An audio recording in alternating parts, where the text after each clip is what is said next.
This was brought to my attention by J.R. Jackson. So we're gonna jump into a video in 1 second. I wanna give a content advisory notice because there is a lot of harsh language, racial slurs, but they should all be bleeped out still. That said, this is what we're gonna do. So let's launch into this video. You know, thing. yeah, Saying the word. You've already said D is just like saying she's calling you a like this boy that he's and starts calling them word. There should be a word like, especially like the word that's about. He says guy, and then saying allowed to use the word out the word. He couldn't say. So, although they were bleeped out, every one of those bleeps represents a different instance of Joe Rogan saying the N-word fully and proudly and across seemingly many years because there were so many different sets that were represented there. But that was all collected by Patriot Takes, which has the uncensored version on their Twitter account. We just want to throw this out as a bit of added context. People are taking a second look at Joe Rogan and his legacy and his place in media. So a bit of context. He has said that word a lot of times, Michael. Yeah, I mean, I saw it this morning on Patriot Takes on their Twitter feed. The thing that struck me was how comfortable he is saying it. Not, you know, I mean, obviously the multiple instances. Not that he was saying it with venom. It's a word that has venom implicit in it. It's the worst word.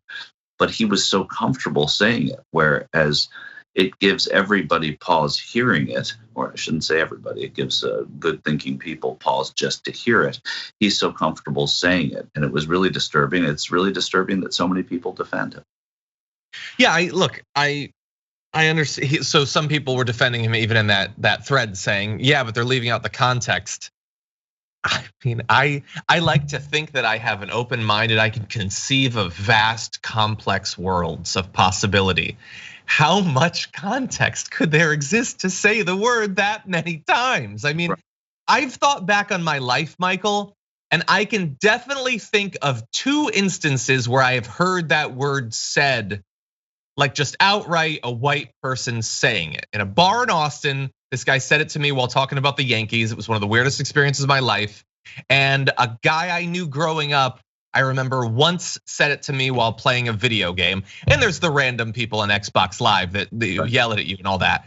But I've now heard Joe Rogan say it way more than everyone else in my life combined. So there's a bit of life context for you. No, it's crazy. And the most shocking thing about the story about the bar that you were in was that someone was actually talking to you about sports. That's I know. But I was already uncomfortable with the conversation before the racial slurs dropped. That must have been like a double for you. But yeah, no, that's just it. You know, it's not something that people say. It's not something people hear well, and it's inexcusable. Yeah, and by the way, I have no idea if he still does. I don't know. I believe I'm not a listener.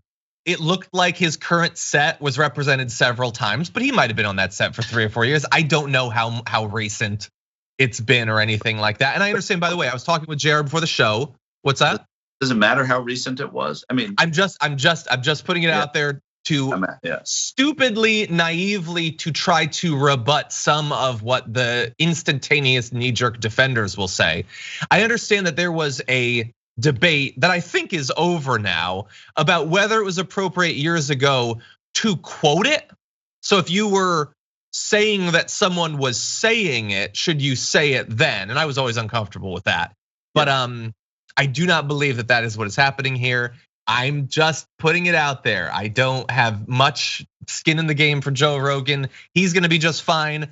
This video going out there is not gonna hurt it. I have a feeling much of his base is going to find one way or another to be perfectly fine with that legacy. Right, except for Neil Young fans. Well, of which he is one, apparently, according to him. Anyway, by the way, in that thread, and you should check out Patriot Takes thread, there's also an instance where he was telling a story about going to see Planet of the Apes, and he says, we walked into Planet of the Apes, going into a theater where apparently there were not a lot of white people. He said, we walked into Planet of the Apes, we walked into Africa, dude. We walked in the door and there was no white people. He once said to a guest who said he has a black dad and a white mom, powerful combination genetic wise, right? You get the body of the black man and then you get the mind of the white man all together in some strange combination. Black people have a different brain. A guy who taught his dog to do a Nazi salute. It was cute. Quote, no Jews got gassed during the making of that video. And I have absolutely no doubt that he will say that those last two, and possibly all of them, are jokes. Yeah, there's a genre of joke like that. Yeah. It's not one of the ones that you usually use in public. Not a joke. That's racist. That's ugly. No, what I meant is it's a racist joke. That's what I'm saying. That's the genre, racist joke. Really, really, really ugly. People have lost lives and jobs for that, and he just goes on motoring right along. Jimmy the Greek Snyder, who was a tout on television and football, said things like that about, when Joe Rogan was just describing the black father and white mother. He said horrible generalization once or twice, and he was off the air. And that was 30 or 40 years ago. And this guy can just get away with this garbage every day. It's unbelievable. Yeah, and I have no doubt that us even just putting it out there and raising it as a topic to maybe think about, we will be hated far more than him for this. So that's the way the modern media environment works, regrettably. Also, super fast, after yesterday saying that he is going to do a bit more thinking and preparation before giving people medical advice, he spread an already debunked claim that ivermectin had just been shown to help fight COVID. It had already been debunked like 10 hours earlier. His tweet got over 100,000 likes. He eventually deleted it after 100,000 likes were.